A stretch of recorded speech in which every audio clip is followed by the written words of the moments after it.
What happens, I think, for organizations in times like this, the second era of internet, is that they start experiencing what I call performance anxiety.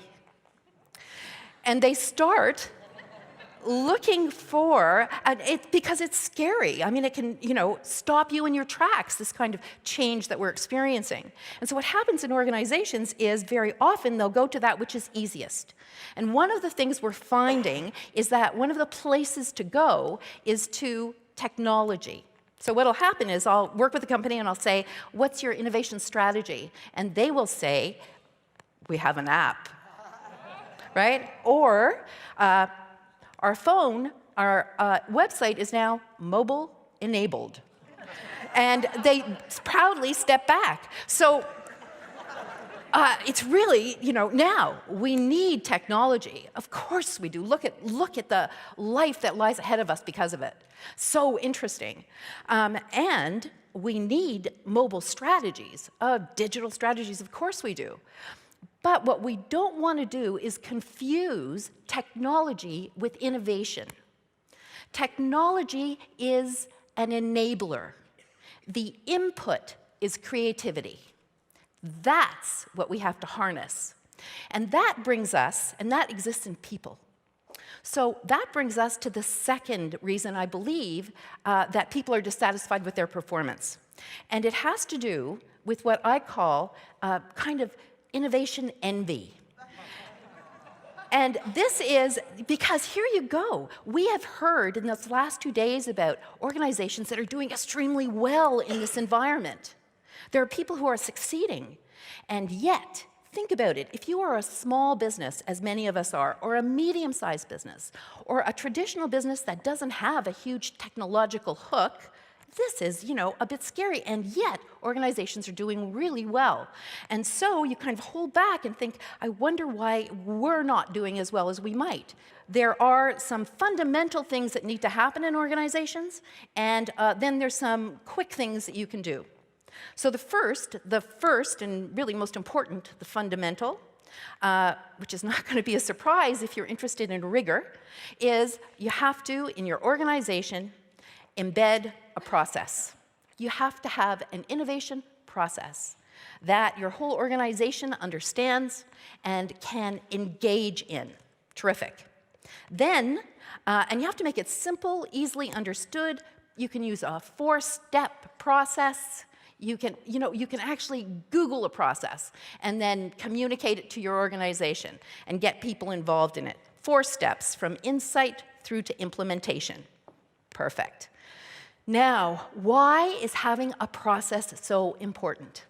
Here's why. Because this is the way that you apply creativity and extract it and nurture it and foster it and express it in an organization. What we know is this: the most significant source of innovative ideas in an organization is actually the people who work in it. I mean, who is closer to the rock face of a company than the people who are working in customer experience every day, in shipping every day, in all those interactions every day? And here's the other thing we know. We know that successful innovators are absolutely thinking in terms of disruption. Of course they are. And they're thinking in terms of radical. But this is important. 60 to 70% of successful innovators of their innovation focus and effort is actually spent on incremental innovation. Incremental. Now, small innovations, and this, your biggest asset, the people who are in your company, are deeply involved with every day. Now, what we know is that incremental innovation is not going to propel you into the future, but what it is going to do is it's going to keep you healthy. It's going to keep you juicy. It's going to have your people be able to be ready for what's next. Plus, it's going to tap their creativity. Because here's what we know. There was an Adobe study done about 2 years ago, thousands of people around the world. And the big insight was that less than 20% of people feel that they use their creativity at work. Like, that's frightening. What's happening to that creativity? I'll tell you. They have it. We have it. We use it every day in traffic in Toronto. So let's bring it home, baby.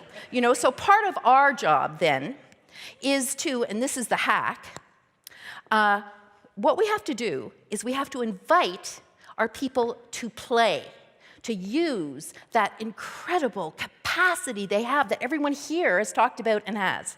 We have to do that. We have to create an environment where ideas, as Matt Ridley says, where ideas can bump into each other, where people and ideas can kind of populate. And really, this is what Matt Ridley says. We have to create an environment where ideas can have sex, which means that leadership becomes about promoting promiscuity, which I think is like delightful. Oh my. Anyway, here's the news. If we do this, if we engage our people with a very simple process, we will have more ideas and more cost effectiveness and more value than we could ever come to expect if we didn't tap it. So we have to tap it, and this is what'll happen. We can self-fund your innovation efforts. It's fantastic, it's brilliant, you're brilliant. Thank you very much.